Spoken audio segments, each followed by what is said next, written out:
Good morning, good afternoon, and welcome everyone to today's webinar, What We Learned from APC's Decision to Withdraw from Merger Talks with ACPE, Shaping a New Vision for Professional Chaplaincy.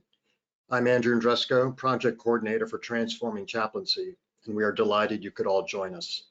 Some housekeeping instructions off the top. You are listening in using your computer speaker system by default and are muted. Should you have any technical questions regarding your audio or visual, please feel free to type those into the chat box located in the platform's dashboard. With that, I'd like to introduce Dr. George Fichette, Director of Transforming Chaplaincy. Thanks, Andy. Appreciate all your good support for this webinar and for all of our webinars.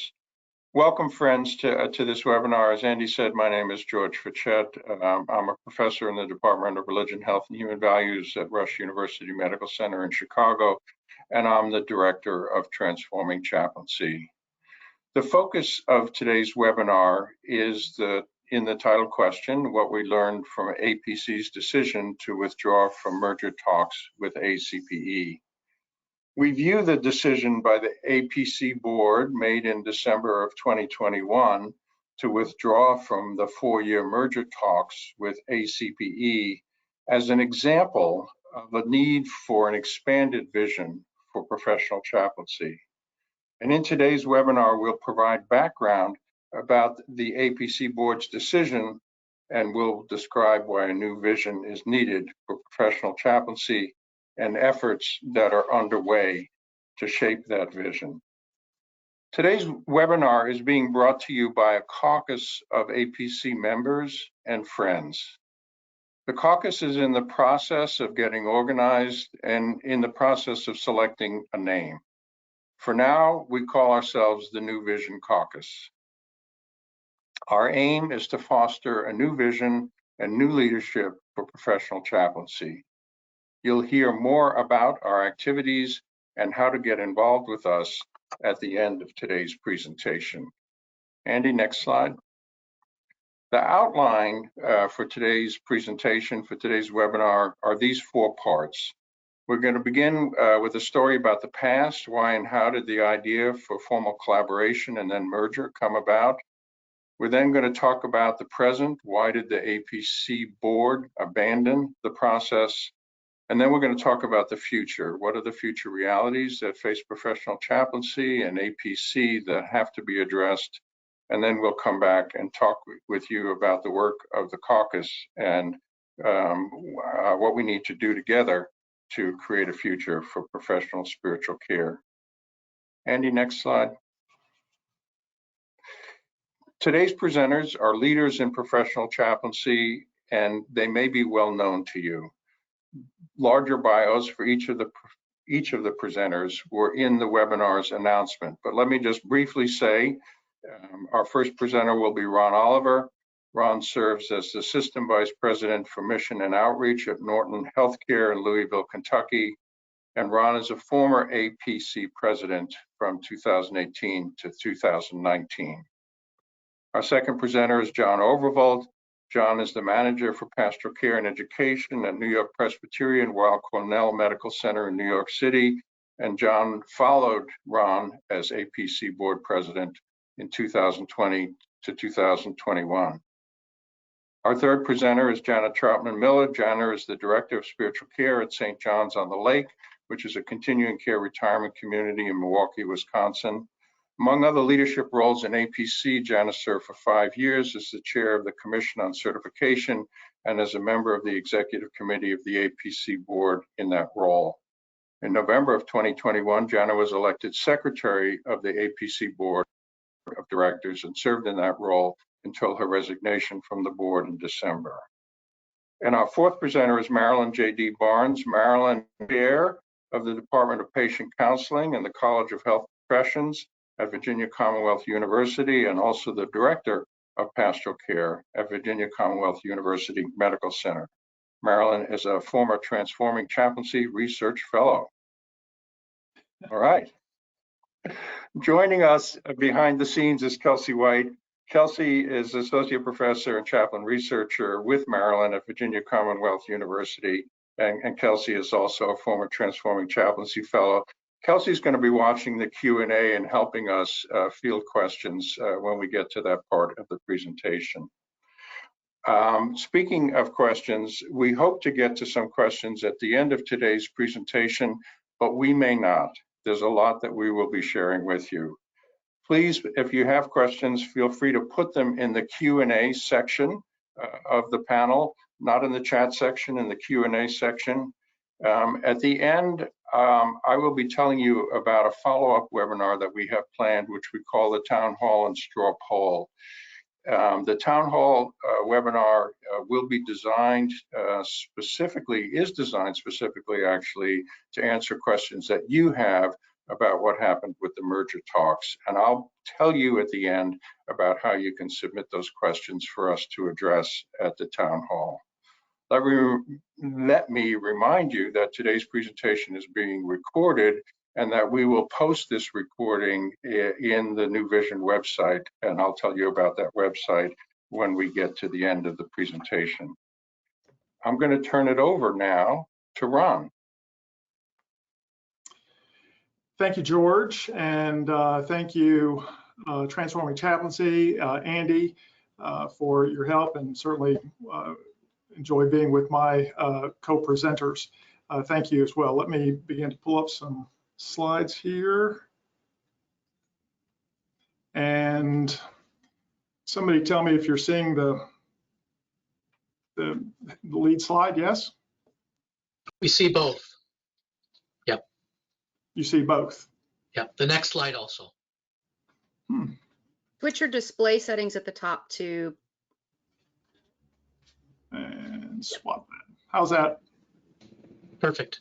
Perfect. Okay. I love perfect.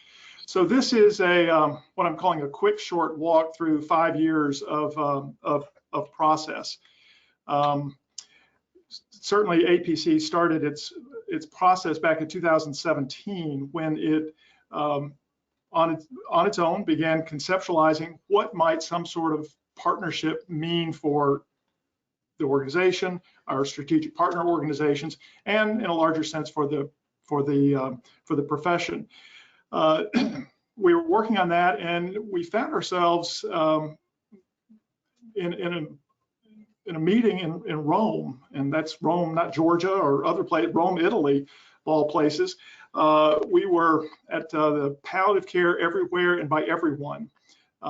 You see the dates there. And we were invited there by Christina Pachowski to attend this meeting at the Vatican as a way of expressing the collaboration that was felt was needed among strategic partners. And you see the slide there on the left that was shown during the conference, and talk about building collaborations. You see the various groups there.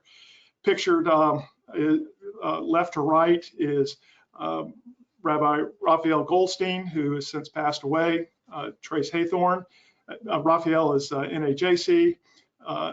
Trace Haythorne of ACPE, myself, and then David Lichter on the far right. David was the executive director of the National Association of Catholic Chaplains, and importantly, for the next slide, is he worked at the Vatican for a number of years. So we were at this conference, and I was in conversation with Martha Rutker, president of APC at the time, and I said, you know, we are talking all around collaboration and whatever.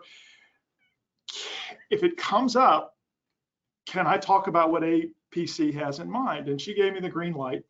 So one evening, we're sitting at a pizza joint in Rome that David knew about and took us to, and it came up. And the idea was pitched. And we literally sketched it out on the tablecloth, well, table paper, actually, of what we were imagining this could be. And there was great excitement about that. Now, if you see in the center there, it says the association 501c6. So hang on to what that looks like and what that is.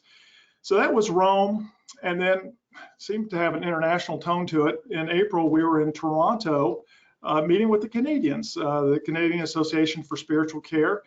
And it was our colleagues from AAPC who invited us to their cabin and most of the strategic partners were there, and they asked this question: you think we might work together in some way? And those of us who had been at Rome looked at each other and said, yeah, we have an idea. And on it went. Then later, just a few months later, we're at Hoffman Estates, where the APC offices are, and APC hosted a meeting of the strategic partners. And here you have the executive directors, presidents, or board chairs, and the vice chairs of the various organizations who were in attendance. And the APC CEO, when she sent the picture, and that's her second row left, she entitled it "History in the Making." And there was a lot of energy about what we were doing and what we were envisioning. There are a lot of documents. This is this is an excerpt from one of the documents, and we were talking about what were the advantages of coming together. Now, mind you, we are looking at a 501c6 organization. I'm not going to go through all of these word by word. You can read those, but a few things we were looking at is one voice that can be a powerful voice for all, a home of brands, a front door to the strategic partners. And the association can assist less developed spiritual care organizations through consultation that strengthens their program and affiliations, and these next tier members can be helped by the strategic partners and the profession helped by them. So we saw this as an organization that was far bigger than the strategic partners that were gathered, but also to be to have an umbrella capacity for many other organizations.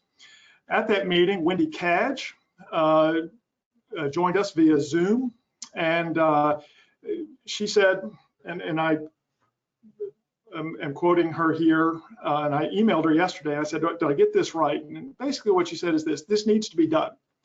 No one would build it, meaning this process that we have, the way it is, if their goal was to effectively train and certify chaplains. You need to fix this. Well, that was a clarion call. We also had an attorney there, an attorney that works with APC, has worked with APC, and this attorney met with us there. And when I reference attorney through this conversation and other presenters who may, it's the same attorney. So she was very helpful to us at that meeting in describing the requirements of a 501c6 organization.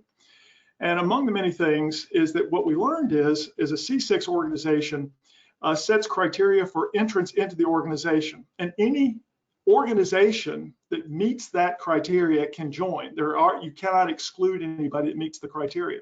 So as an example, Coke and Pepsi are members of the same trade association that advances soft drinks or whatever it is.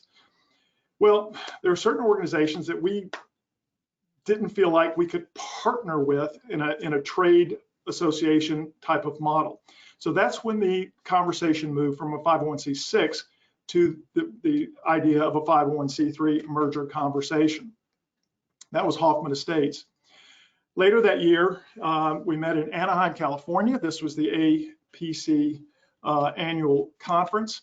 And there was a document that was provided, and I'm giving you some excerpts from it. Now, at the time, it was thought to be, it was a confidential document in that, you know, we were really imagining what the profession might be and where it could go. It was a thought document. Since then, all of this information is been shared through various mediums, and there's nothing, in my view, that's confidential that needs to be protected. So this is just the outline for the meeting, and I'm going to go through each of these. So pressures on the profession. What was the profession facing? Demographic changes, a healthcare provider to false mergers, uncertain political climate. The segregation of all these various organizations makes strategic execution impractical, if not operationally impossible. And I'll talk more about that in a minute. There were 2 of the 6 organizations that were running budget deficits and had challenging membership trajectories.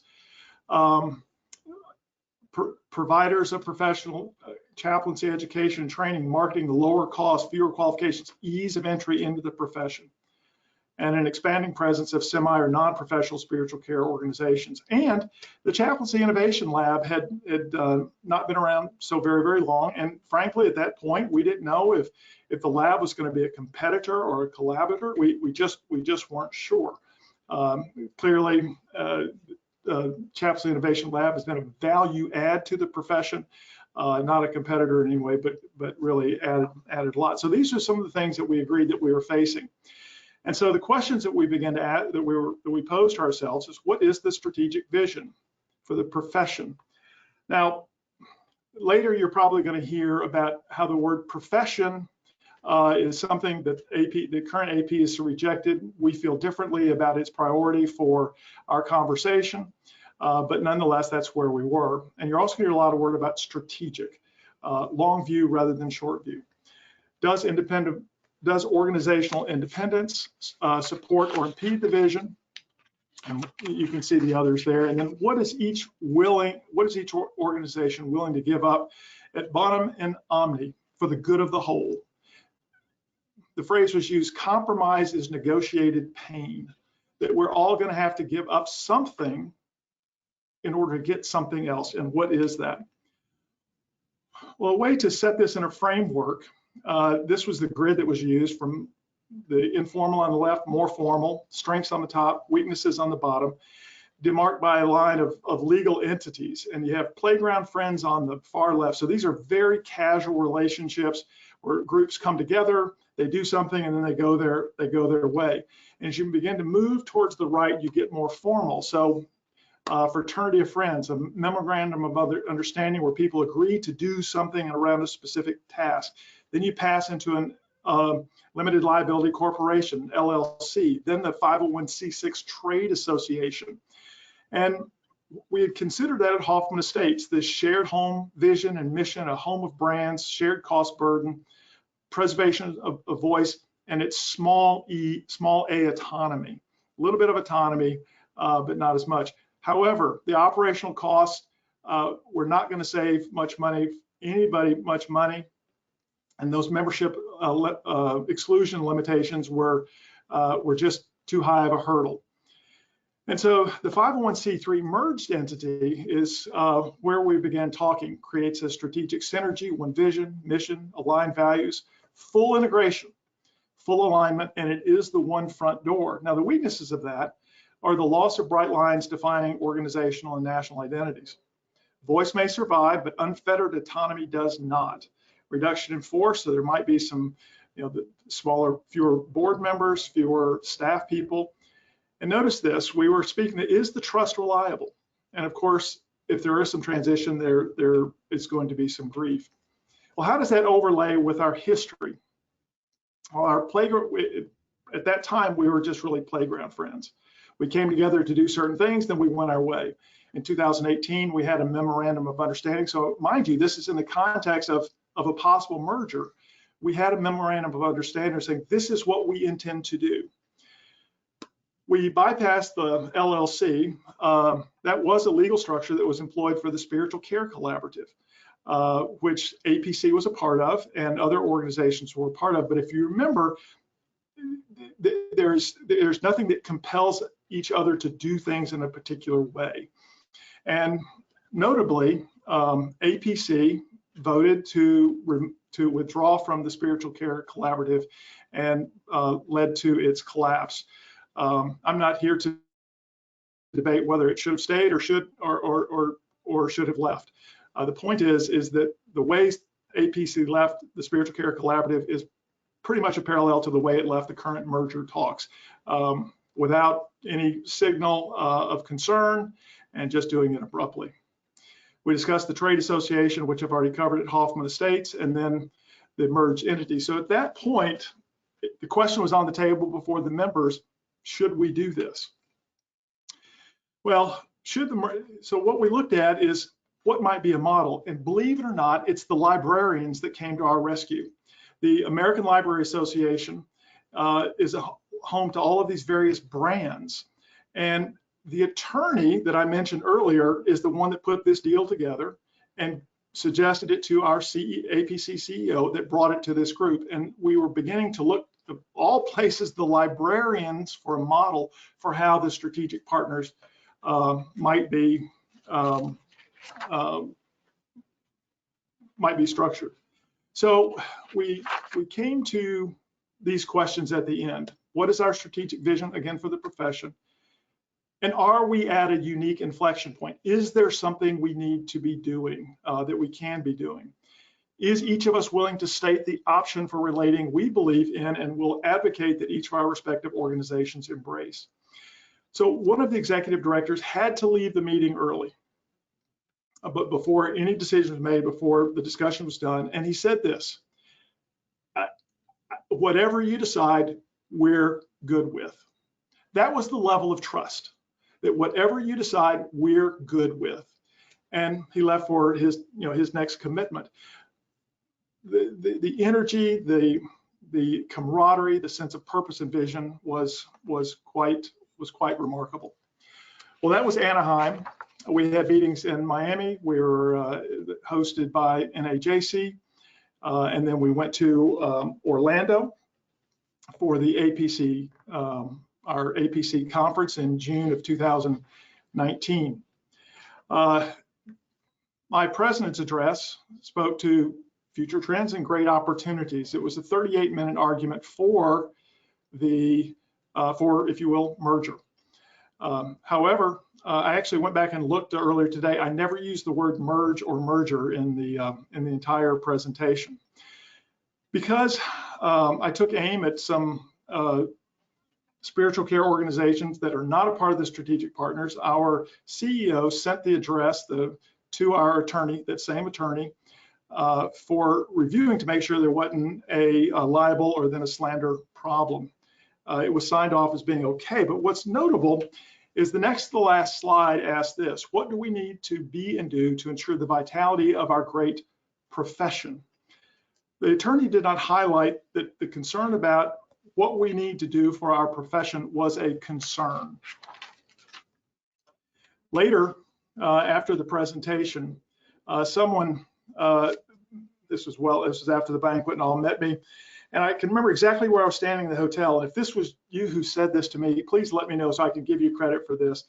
He said he'd been a part of mergers before, and he said it basically comes down to egos and logos. I thought, God, that really, boy, so crisp.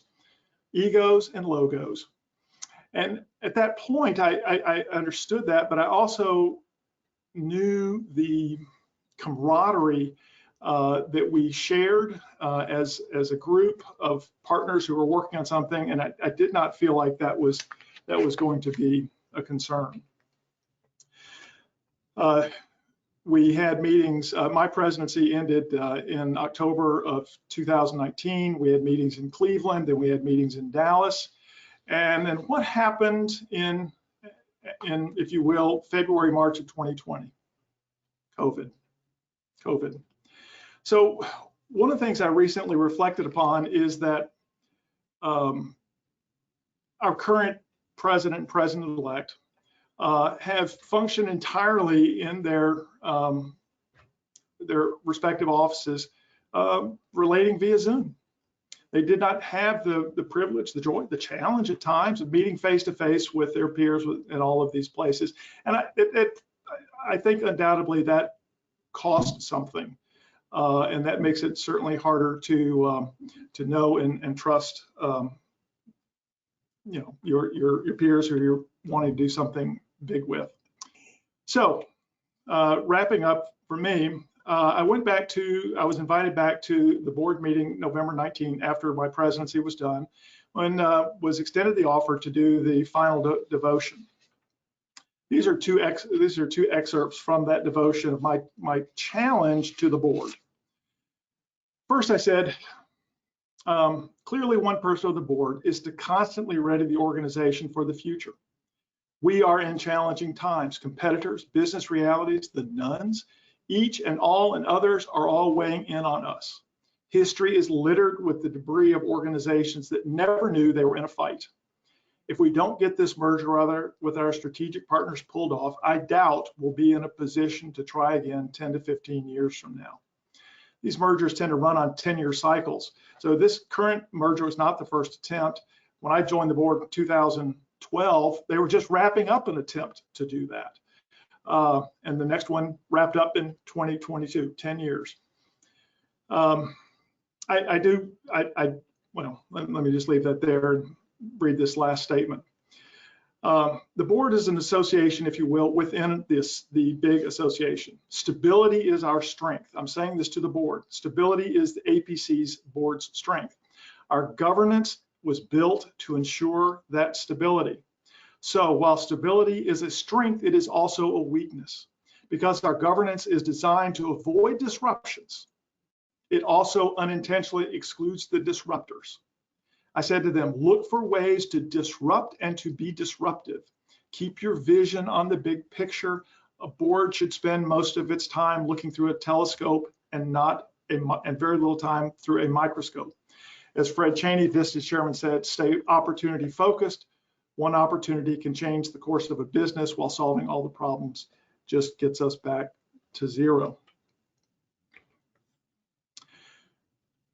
Last sentences. These are literally last sentences in these two articles. You got Wendy Cadge, who produced this article in 2018, who was before the merger talks, but she was commenting on the ongoing merger conversations that the profession faced over the years. And she says this: they are likely to have success in this endeavor if they remember and learn from their history. Then Mark LaRocca-Pitts, and this article cited here. Mark is on the board. He is currently treasurer of the board, secretary treasurer of the board. And this is literally his last sentence in this article, The Association of Professional Chaplains, 75 Years of Growth and Excellence. Just came out last year. After tracing the histories, which include mergers and collaborations, Dr. LaRocca-Pitts concluded with a prayer from David Carl. Now, who is David Carl? Now, David Carl is the last president of the Association of Mental Health Chaplains. Last one before AMHC merged with College of Chaplains to form APC. This is David's prayer that Mark cites in the last sentence of his article. My prayer is that our example might be embraced for generations to come as to what can happen when we give up our lives for the many and let go of our fears for how the divine can work through collective wisdom. There's an amazing journey, one that I was really happy to be a part of, obviously disappointed that we couldn't get it across the finish line. At this point, I'm going to turn it over to my colleagues Jana and John to take us through the present. Thank you, Ron. Great to hear that sort of expanse of a vision and a dream, and to take us through that, and really some exciting moments and times. I want to build on that. I'm going to do a couple of things. My section here with Jana is to talk about why APC abandoned the merger talks, and I just want to acknowledge at the beginning sort of the trust of being given in being an APC president, and the honor that is, particularly in following after Martha and then Ron, and followed by Joe Perez, and receiving sort of, and sometimes we talk about when we pass the beeper, the holy burden, but it is kind of this vision to tend and care for together with the board. And so I'm very honored to have been a part of that. And as I think about it now, I think of, the trust that is there, but also there is a sense that one of the core values of APC is our transparency, how we share our story, how we talk about what we hope will be. And so I'll talk a little bit about the year that I was on the board, my last year as president, and really some of the love I have for the vision that was carved out, but know that we will also be looking at some new visioning as well in our discussion today. Some of the documents, and I know many of them will be placed on the Transforming Chaplaincy website, but one of the things I am most proud of in the work of ACPE, APC, in our discussions together was the mission vision statement that was carved out in Dallas in 2020. And please take a look at that. I think it still speaks for this time, particularly in the vision section that talks about the desired future state being, I'll just give a couple examples. The public recognizes the unique value offered by professional spiritual care services. Secondly, the professional chaplains contribute to an understanding of communities that effective spiritual well-being supports the whole person. People in need receive the highest quality, culturally, religiously sensitive, and competent spiritual care so that they may find the courage to face any experience. And lastly, that all people in vulnerable moments know where to turn for professional spiritual care. I think it has a great vision, and it's worth sort of looking back upon as well. Ron sketched out a beautiful timeline. I want to touch on it a little bit. I also want to talk a little bit about the governance task force that I was involved in at the very end of the process, and then some comments about APC governance and our stakeholders.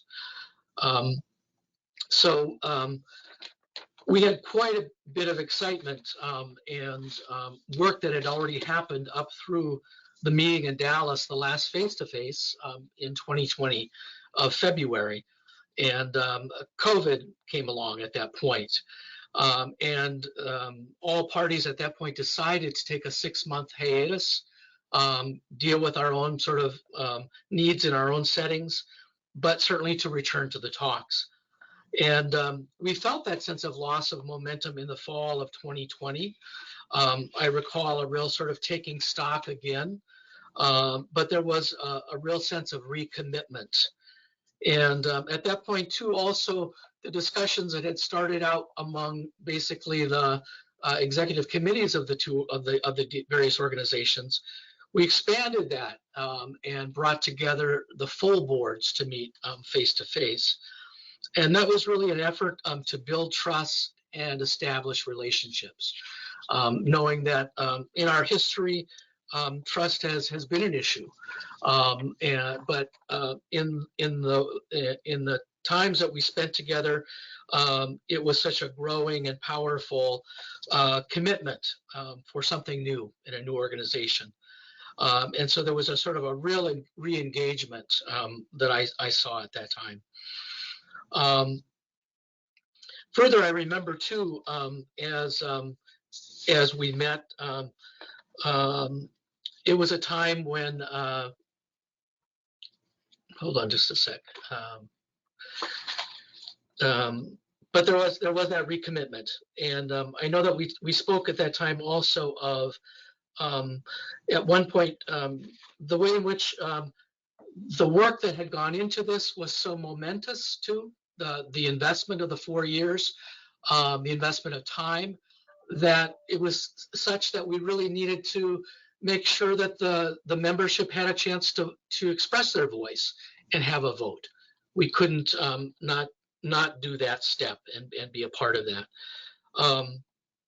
Into 2021, as we were again sort of regaining, and I know that in that fall as well, APC has a time of changing its board.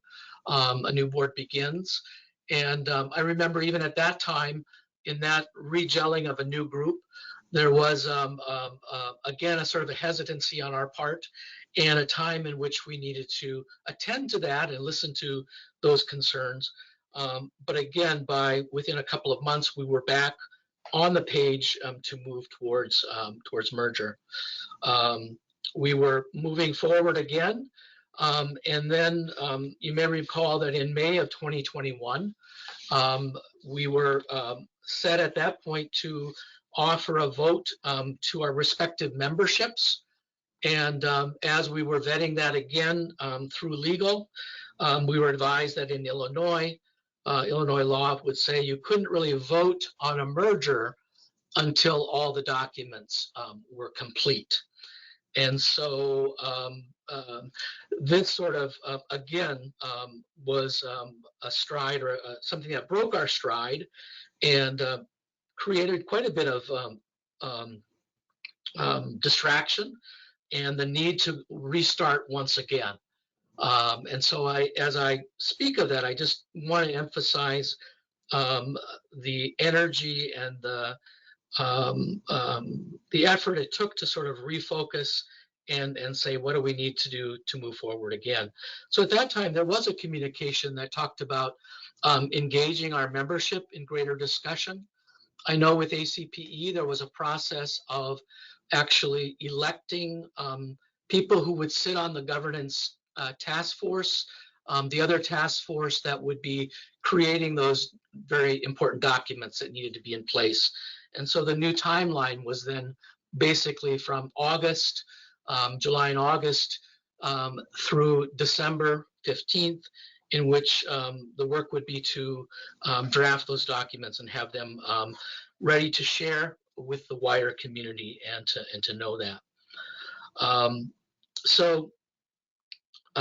Again, and at that point too, then I think APC, we continued with many who had been a part of the discussion so far, valuing continuity as a part of that, but also bringing in some new members by appointment.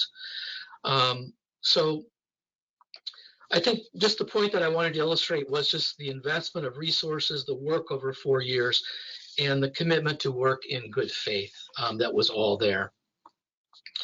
I actually came off the board then at the end of October of 2021, but continued to be involved in the governance task force that I chaired.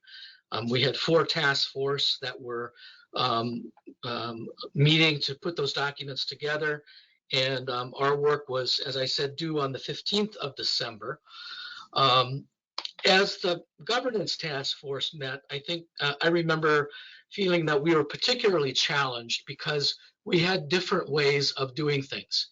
We had quite different governance structures, ways in which terms and succession of officers were laid out as one example. Also the way that nominations were handled, with APC having a single slate of officers and ACPE having a number of people sometimes for the same office, and there was a vote that happened.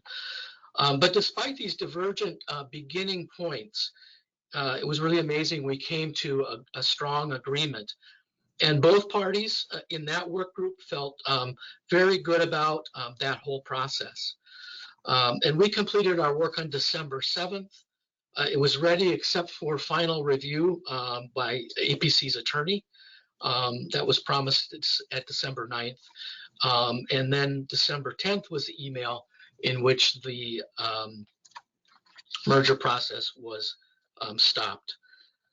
So there was, I think what stood out to me was that there was not any time that to the governance committee that we indicated that there was a concern about our governance, or any other of the work groups within the steering committee to sound an alarm that we may need to take more time, we may need to do something more.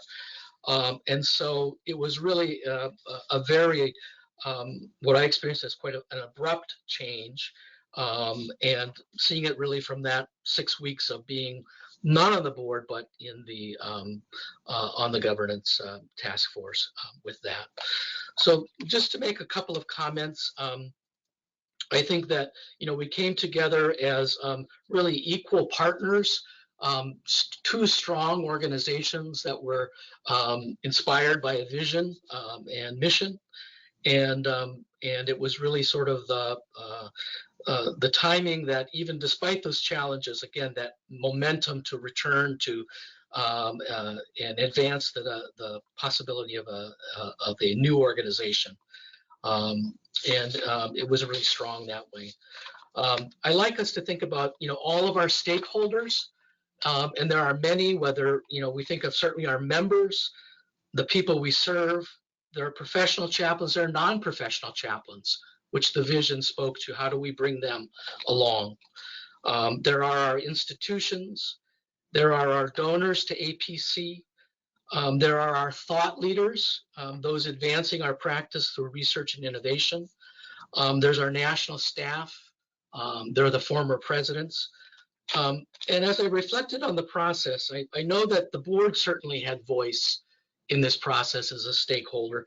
The national staff had voice and input, but my concern was not an engagement really fully of our members, and the wish that that vote could have gone forward, and everyone to be contributing to this vision in an important way.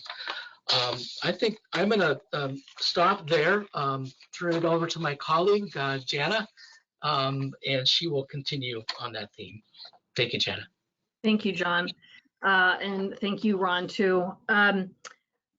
One of the things, again, thinking about what John and Ron have been talking about, one of the things that I observed in almost 5 years, if we started talking about it in 2017 before that meeting in Rome in 2018, there's always been what I felt was kind of a low level fear, especially of the idea of APC not being APC anymore, of us dissolving, of us being swallowed up, of whatever that, like, so there was grief there that we talked about a lot. There was fear, and sometimes then that got intermingled in with mistrust. I'm just going to name, these are the things that I have assessed along the way. People can disagree with me or not. These are my assessments. So part of those along this way, whenever we would have some of these fears come up, especially over the idea of APC no longer being an entity,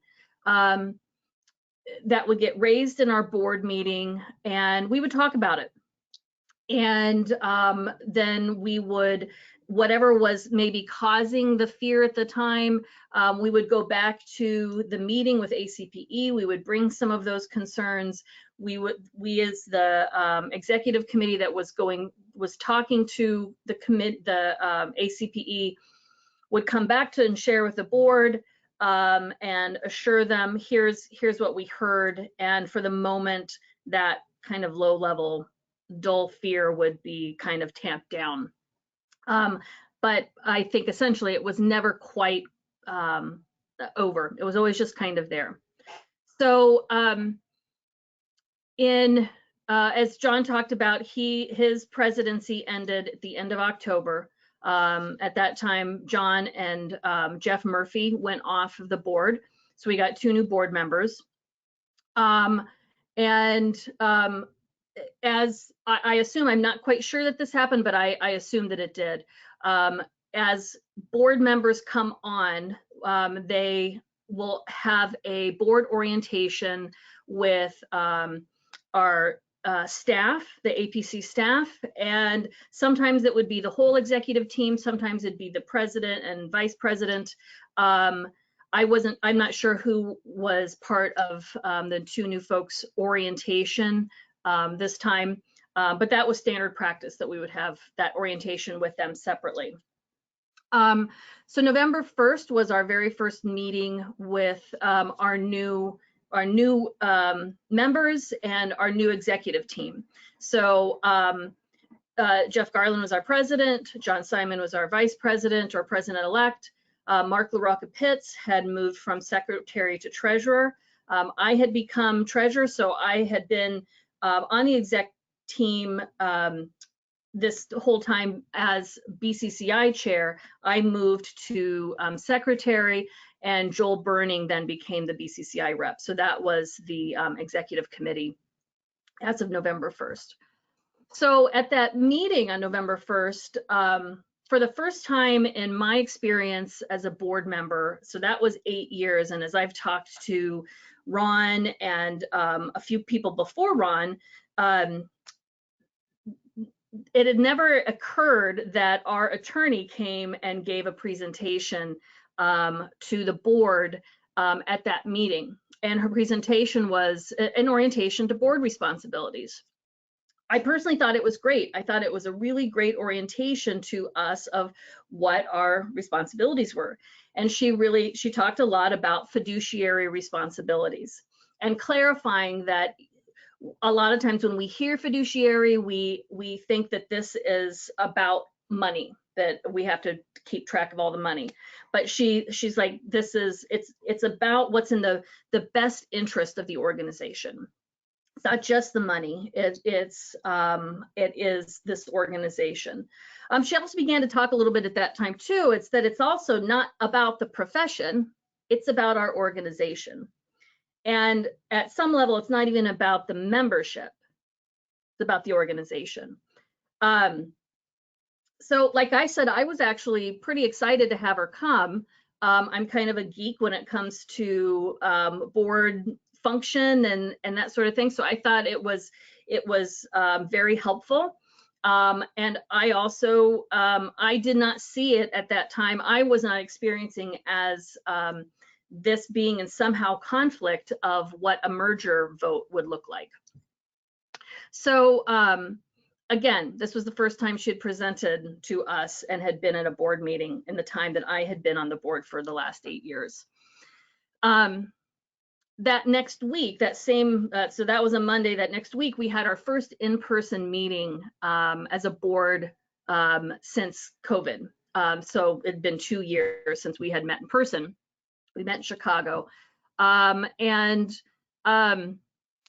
We began, there was a lot of kind of chatter about her presentation at that. And people, this fear of APC dissolving again creeped up.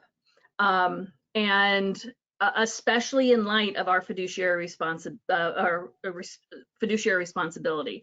How are we doing what's in the best interest of an organization if that means we are essentially setting it up to dissolve?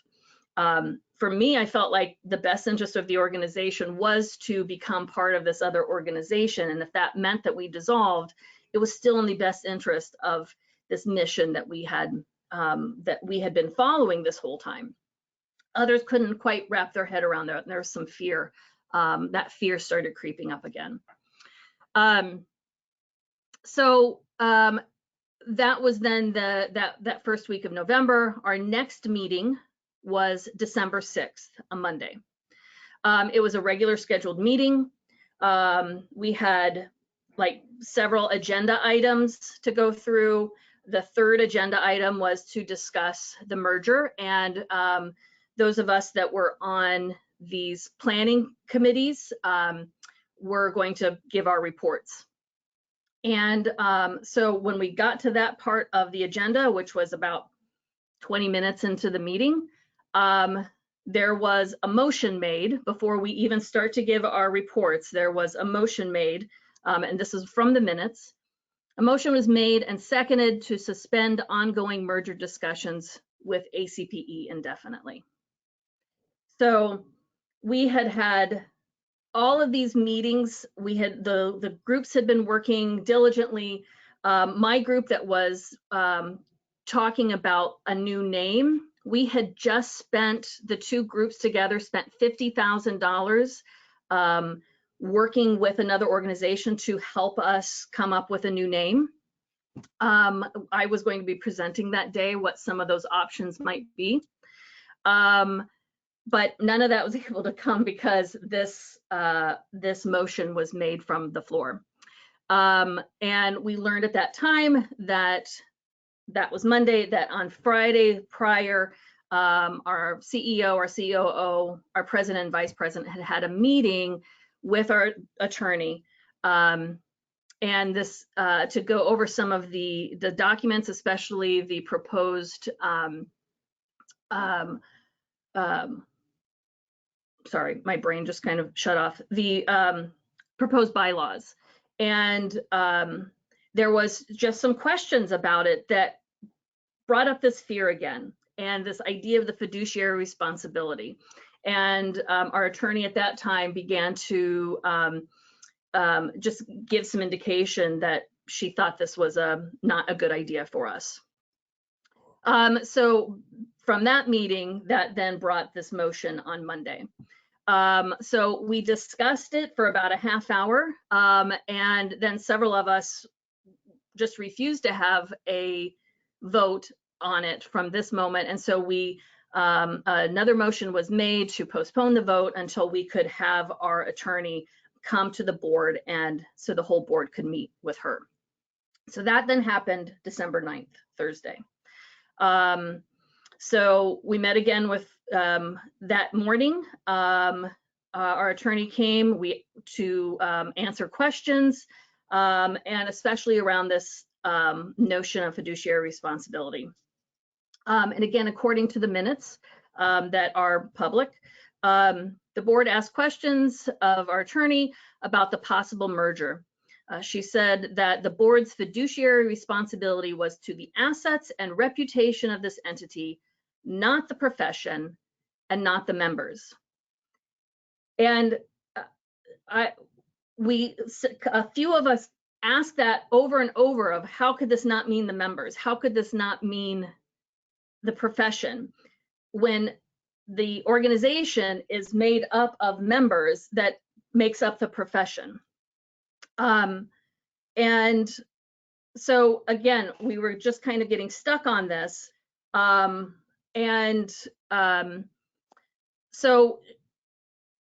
she was there for about 45 minutes. Part of the things that we asked too was, so what does this mean exactly, like when it comes to a merger of equals? And in her experience, she's not seen a lot of merger of equals. One is always taking up the other. So in our case, APC would dissolve, ACPE would still be an entity also under this new organization, but ACPE would still be there, as would BCCI, but ACPE would dissolve. And in several people's minds, this then began to feel like it was not a merger of equals. Somehow ACPE was going to consume us. I have to admit that even myself, I hadn't done any homework between Monday and Thursday. I hadn't consulted another attorney. I hadn't consulted other board experts to get to see what other interpretations of fiduciary responsibility are out there. I have since learned that this is a very narrow interpretation of what fiduciary responsibility is. And not a whole lot of people asked questions. There were 3 or 4 of us, maybe, of 13 that asked questions of our attorney at that time. So she left at about 45 minutes. We had a couple other items to discuss, and then we talked about this for another half hour. And finally, the vote was called. 10 voted in favor of the motion to suspend the ongoing merger discussions with ACPE indefinitely. 2 of us voted against, and 1 abstained from voting. So in the communication since then, we've heard that, you know, this is a conversation that's been going on for a long time. So this wasn't a quick decision. In my assessment, it was a very quick decision for somebody who had been at this conversation for 5 years, and then essentially in a combination of an hour and a half between those 2 meetings, we decided to end this merger without talking to ACPE. As John alluded to, we had that first meeting on the 6th. The 7th, they had a meeting with the governance workforce. These issues could have been brought to them, and they were not. John said none of this was brought to their attention to be able to talk about. So that was the meeting adjourned about 9 o'clock that morning. That evening, I sent in my letter of resignation. It was not it shouldn't have been a surprise to the board. I had told them at our November meeting, when I was starting to experience these fears, that if we did not send this to the membership, that I would have to resign. I'm not going to go into, in this time together, why I decided to resign. That's something that I'll talk about at another time if needed. But essentially, when I continue to think about this assessment of how we got here, we're all very familiar with family systems, and we know that when it comes to crisis and when it comes to fear experiences, we don't create new behaviors. We fall back on old behaviors. And so the fact that all of this happened in a very short period of time, and the way that the board is responding, the way that the board has been working, especially in these last several months, this isn't new. This is not unique to our current executive board. It's not new to our current board. This is how we've been functioning for a long time. As I've been looking at our organization through these different eyes over these last couple months, I realize how much the board has been separated from membership. I often experience membership as thinking that leadership in the board will and should do it all. We often hear, what are we getting out of our dues? Well, you're asking the people who, like, the board doesn't get paid for doing what we do. We're volunteering. So the membership, it continues to remove itself. The board has isolated itself from the membership. And the board gets isolated from the executive team. And this has been happening for years, which allows the executive team to have more power than it's really been given. And so even all of this started when Ron first began this conversation 5 years ago. If that dull fear has always been there, the board has not been empowered to be asking those questions and bringing those needs to have those questions asked along the way. And finally, it came to a head on November, December, where this way that we've been functioning for so long has created this moment that we're in right now. And I see George, and I think you're going to tell me to stop talking. So, so thank you. Yeah, thanks, Jana. It's a lot of important information that you've shared with us, and there's actually more that I think probably people will want to hear about. And we'll talk about setting the plans for the next webinar, where we can actually allow people to get some questions answered about what happened. But really appreciate your perspective about that. Marilyn, we've been immersed in all of this history, but the purpose of this webinar is not just to be immersed in the history. The purpose of this webinar is to kind of say, you know, how do we think in a bold and important new way? And you don't have to do all of that by yourself. We've got your back and we're going to help you, but we're asking you to start us off. So go ahead. Thanks, George. Appreciate that. As we look to the future, I begin by asking each of us to think about our why. Why are we part of the chaplaincy vocation profession?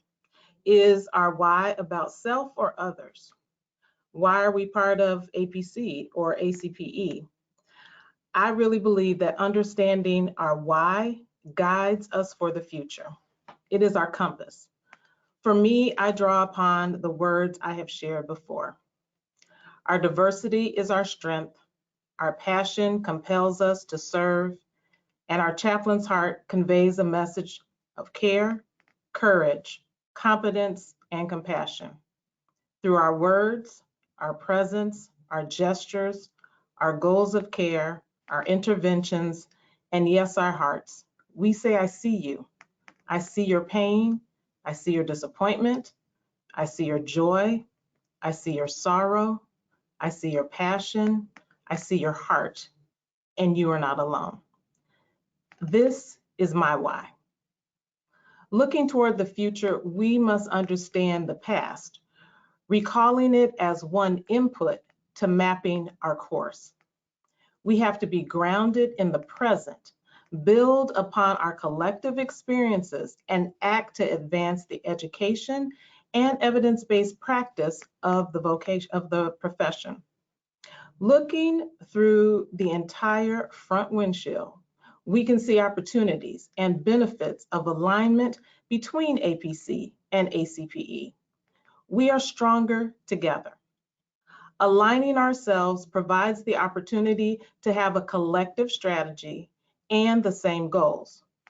We are stronger in the power of one voice through advocacy in the area of policy, with insurance companies, and with interdisciplinary organizations such as the American Nurses Association, the American Medical Association, the American Association of Healthcare Administrative Management, and the American College of Healthcare Executives.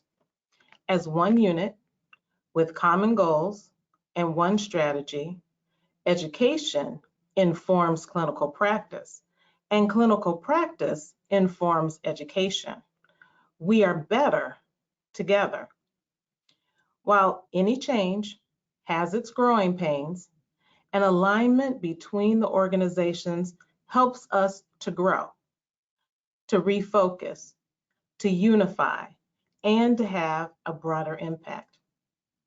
Being in an education silo and a professional organization silo does not unify, yet it divides and leads us to being conquered.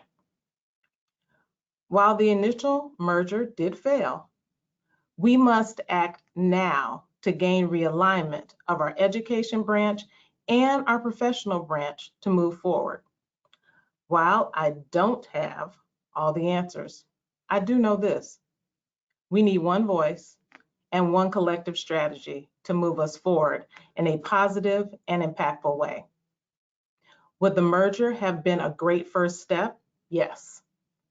Can we dwell on the fact that it didn't happen? No. If we believe in our profession and we want to see it thrive, not for us, yet for those to whom we provide care, for those we know benefit in numerous ways from spiritual care interventions, then we need a unified voice that calls for action, a change to move forward. As chaplains, we know there is a need for more of what we provide, and the COVID-19 pandemic has brought that to light for others.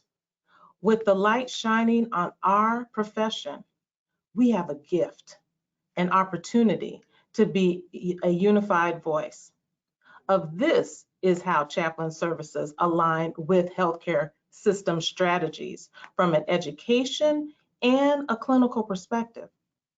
We must let go of the shackles that prohibit innovation and the fear that keeps us in the past. Moving toward research literacy for all chaplains is one component of action where we have some mutual agreement between organizations. How might we leverage that as common ground? How could that common ground fit into the journey map? Well, if our vocation drives towards consistent, evidence-based practice, we can be unified with one voice, generating a value proposition for chaplaincy, and demonstrate within organizations the return on investment that chaplain integration brings to organizational operations. Having these types of resources to integrate into the education that prepares the next generation of chaplains with a tool to speak the language of organizational leaders and to start off their professional career is a gift. It also is a value add for current members of a professional organization. We see seminaries changing their degree programs to better reflect the needs of those they seek to serve. It is no longer just an MDiv track. They are Master of Arts in Public Theology, Master of Arts in Practical Theology, Master of Arts in Chaplaincy, and Master of Science in Spiritual Care degree programs. It is not only the clinical pastoral education process where education, training, and formation are occurring for those entering the chaplaincy workforce. And we can't be naive that other institutions outside of seminaries are not also assessing the possibility of incorporating more spirituality and even chaplaincy into their academic programs as well. This leads us to a decision point of how do we expand access to our vocation, to our profession, excuse me. With the younger population being less religious and more spiritual and seeking non-traditional paths for integrating into healthcare services, for example, there is opportunity. Opportunity to perhaps take off our collars and robes and open our eyes, ears, and arms to innovative ways to invite persons into our profession. As chaplains, we are at the center of person-centered care. Through aligning someone's care with their values, helping someone feel comforted, journeying with someone in the grief process, lessening someone's feelings of isolation, supporting the mending of broken relationships, and preserving someone's dignity and respect. We are there, focusing on the person's whole care. We know this. We live this as individuals, yet the future asks us to be more of a collective. A unified voice, strategy, and common goals with engaged leadership will invigorate the membership and move us from why am I a member of, for example, APC, to I want to be a member.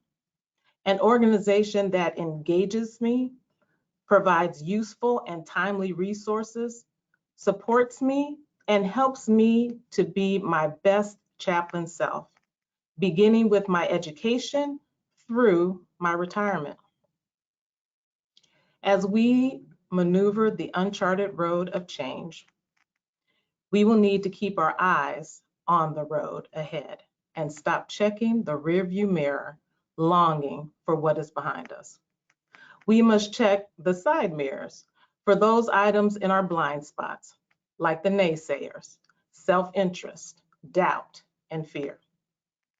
We require journey partners within other disciplines who have gone through similar journeys and charted a successful course to share their insights. We need to embrace research at stops along the way to inform what we do and its impact. Now, going back to your why. What is your why?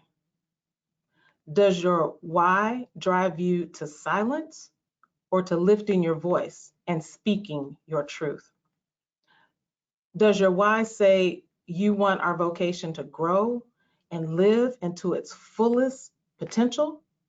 If yes, then now is the time to speak up and unify our profession with the 3 goals of aligning chaplaincy education and professional practice, expanding access to our profession, and integrating our profession within organizational operations. As our journey continues, let's go together. We require a short-term and a long-term roadmap, not losing sight of our why. Let's go remembering that we are stronger together. Let's go with our actions reflecting to one another that I see your pain, I see your disappointment, I see your joy, I see your passion, I see your heart, and you are not alone. We are together. George, I'll hand it back over to you. Marilyn, that's great. I really appreciate your passion and your reminder that we are stronger together. And thank you for that. Friends, I want to thank all of you who've stuck with us. This has been an intense hour plus. We've got a few more minutes to go here. Andy, I'm going to ask you if you can bring our slides back up so that we can talk a little bit about, let's go to the next one, because we want to talk a little bit about a call to action and some next steps. And then I think we'll have a few minutes for a few questions today. So this New Vision Caucus that's been coming together, members of APC and our friends who are passionate about the importance of our profession and strengthening the profession.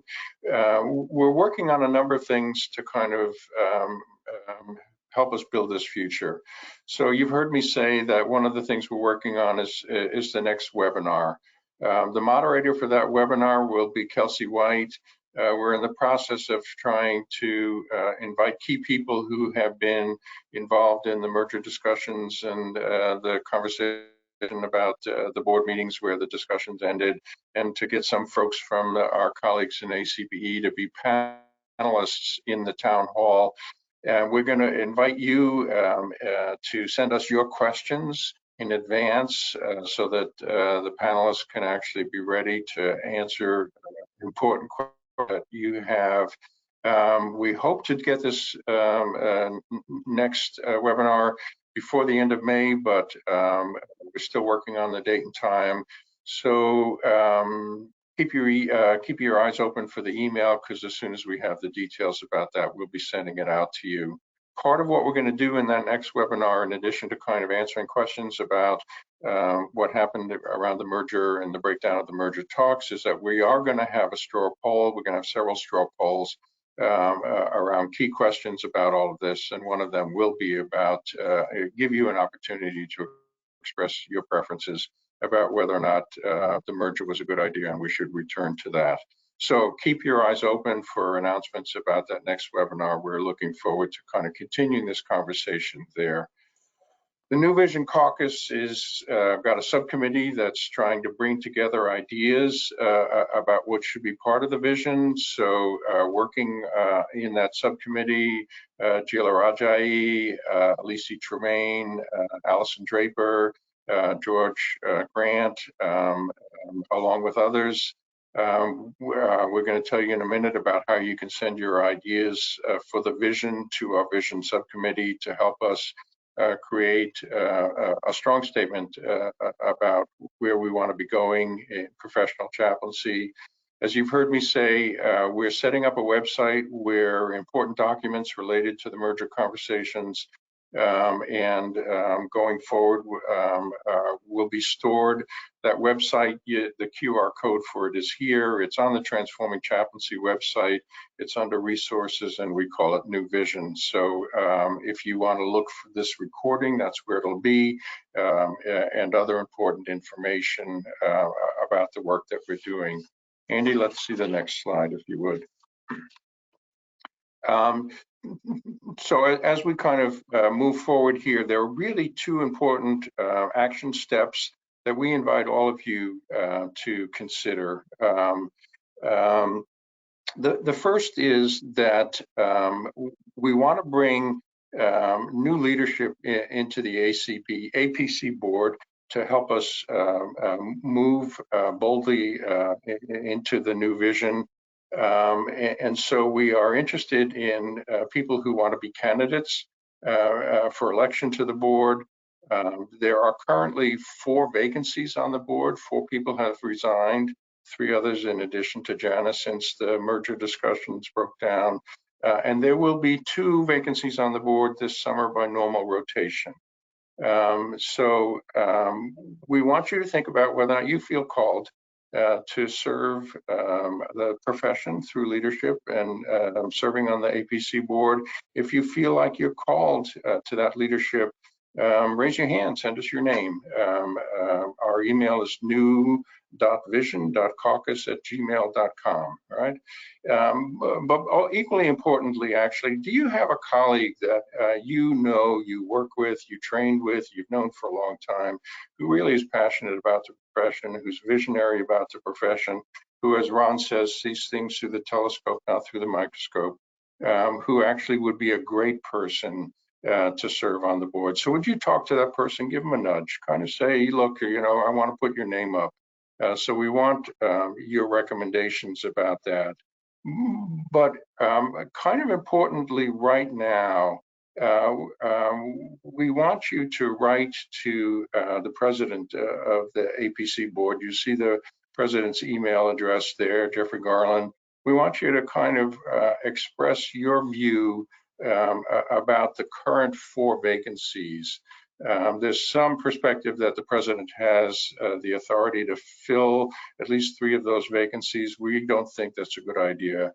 We think that all the vacancies on the board should be filled by an election by the members.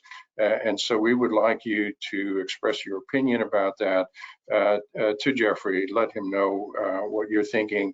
And when you send him that email, please send a copy of that email to us at our email address here, new.vision.caucus@gmail.com. Secondly, we want you to stay in touch with us, and we want you to share your ideas for the vision, and we want you to share your questions for the town hall meeting. So you'll see the QR code here and the URL at the bottom. This is a Google form that you can fill out where you can give us your email so we can stay in touch with you, and you can share your ideas and your vision. So please take a minute to fill those things out. We have 15 minutes left. I'm just going to ask the panel here, what have I forgotten? Have I done? Did I do all right? You guys did all right, by the way. I wanted to thank all of you. You guys did great. I didn't forget anything. So Kelsey's been watching. I think, Kelsey, we're going to bring you in here. You've been watching the Q&A.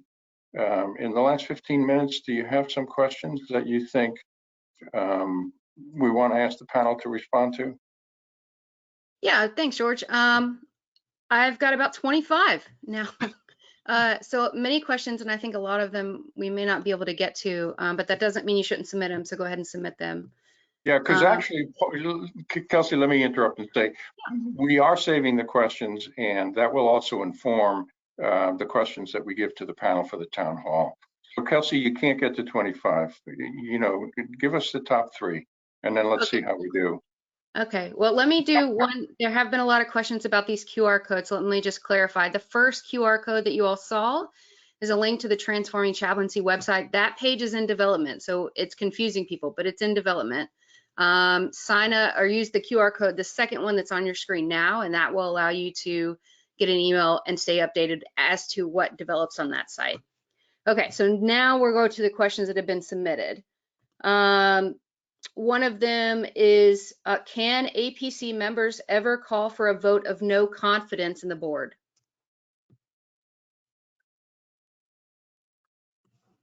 We don't have a parliamentarian here, but we'll ask the panel to take it on. I believe it takes a certain percentage of of membership to do that.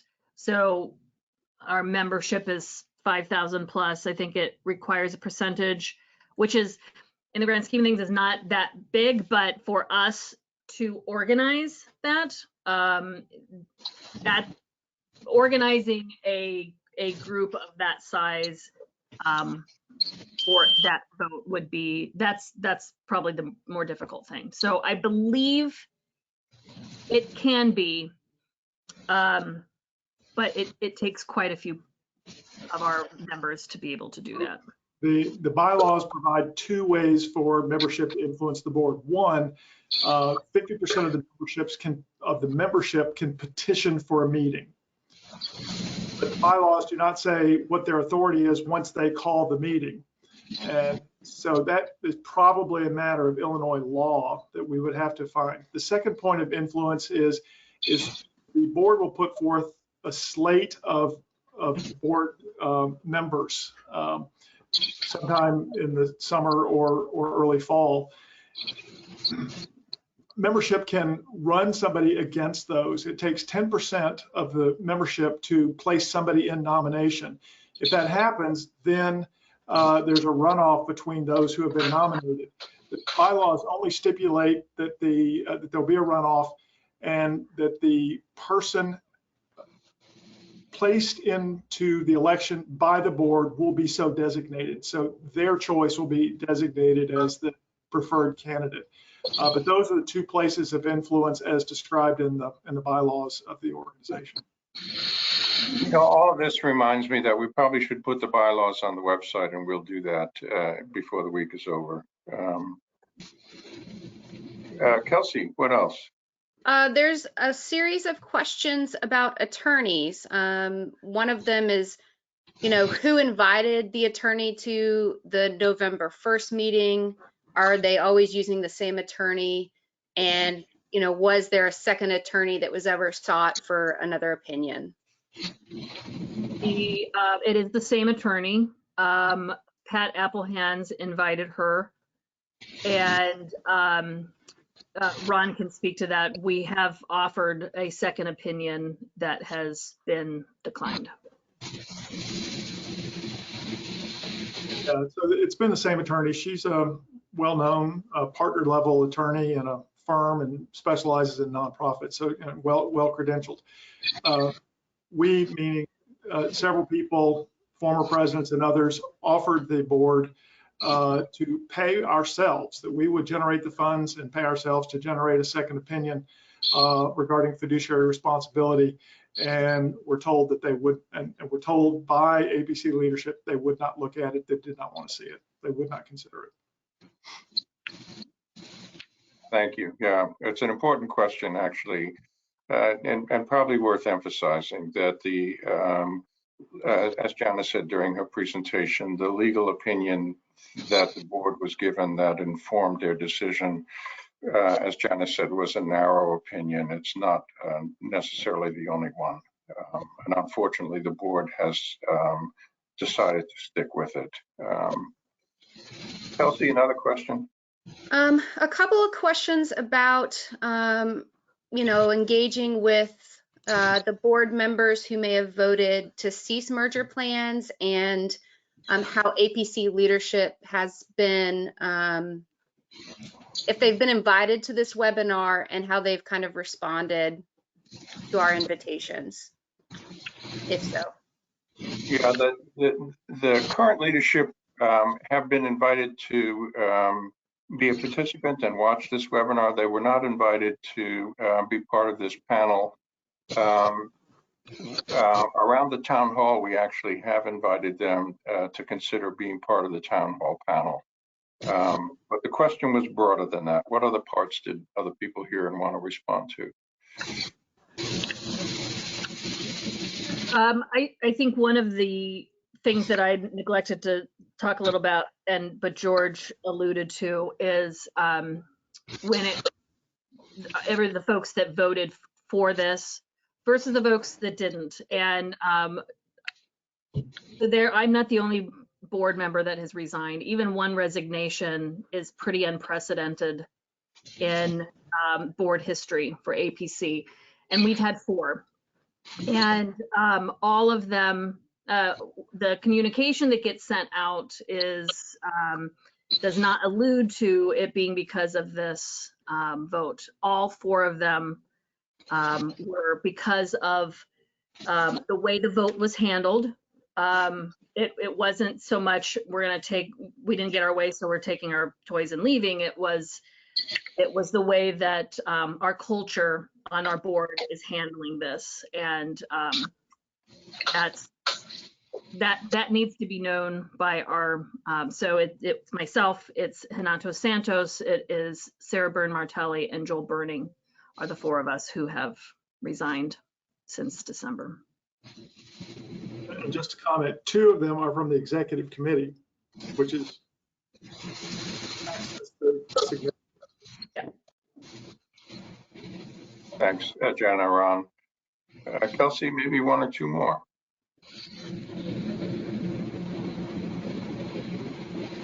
Okay, so a couple of questions around partner organizations. Is ACPE continuing merger talks with other organizations like NACC or NAJC or other spiritual care organizations without APC? Yeah, who wants to take that? John, you haven't had a chance. Ron, Jana? Sure. I don't know necessarily. I haven't been in conversation recently to know that. I would assume probably not. They remain our strategic partners. They've been supporting of the new organization all along. It was really in the case of the NACC that they were structurally not able to participate in a move. And I think the NAJC also had some items in their own sort of organization that they wanted to attend to. So they still very much support and want to be a part of it, but for those reasons, we're not able to continue with the merger. So, but I don't know that, I don't know currently what ACPE is involved So in. I can comment a little bit on that, and I absolutely concur with what John just described. So the way that the organization was envisioned, that there would be a place of, if you will, a parking place for organizations. I'll just use NACC. I'm not speaking for them or on their behalf or suggesting, but just to illustrate that it came in and we're using the services of this new org. We're also maintaining their independence. And that could be said for any variety of organizations. And there were a lot of organizations waiting on the sidelines for ACPE and APC to sort of get this thing together so that they could find out what the structure would be. We were talking about international partners, other national partners, a research arm. So this was way bigger than just APC and ACPE, but they needed to get that together to form this superstructure that all these other organizations could begin to plug into. Thanks, friends. I'm going to move us toward a wrap up here. We've been together for a while, done some hard work and important work. Want to again express my thanks to the panel for sharing the parts of the story that they have shared with us. It's a complex story. The details about it have not been widely known. We wanted to begin to give some of the information and background to the membership so that they could kind of think about where we are, and more importantly, kind of join with Marilyn to think about what does it mean to kind of embrace our passion, understand our call, understand that we're stronger together, and think about what does it mean to move forward. So as I said, this webinar is sponsored by a caucus that for now we call the New Vision Caucus. It's a caucus made up of passionate APC members who love the organization, who believe in what's important, that what we're doing is important, and we want to strengthen the organization. We're disappointed in the decision the organization made about withdrawing from the merger, and we want to kind of bring new vision and new leadership to the organization. So again, we ask you to write to the president, Jeffrey Garland of APC, let him know that you think it's really important for the membership to have a vote on filling all the current board vacancies. And then go to the URL, click on the QR code, send us your name, send us your email so we can stay in touch with you about further webinars, and particularly send us your questions for the town hall and send us your ideas for the vision. We'll keep you posted about the work that we're doing in the caucus. We'll provide more information about the leadership team for the caucus. And we're glad for your ideas and suggestions about how to move forward so that we can be stronger, as Marilyn said. Marilyn, I love it. We can be stronger together, to actually advance the important work that we're all feeling called to strengthen spiritual care for the patients and families and staff that we work with. Thanks for all of you who've hung in with us for these 90 minutes. Again, thanks to the panel, Kelsey, Andy, appreciate all your support for this. Friends, send us your ideas and suggestions. We'll keep you posted about the next webinar. and we look forward to being stronger together. Bye-bye. Thank you.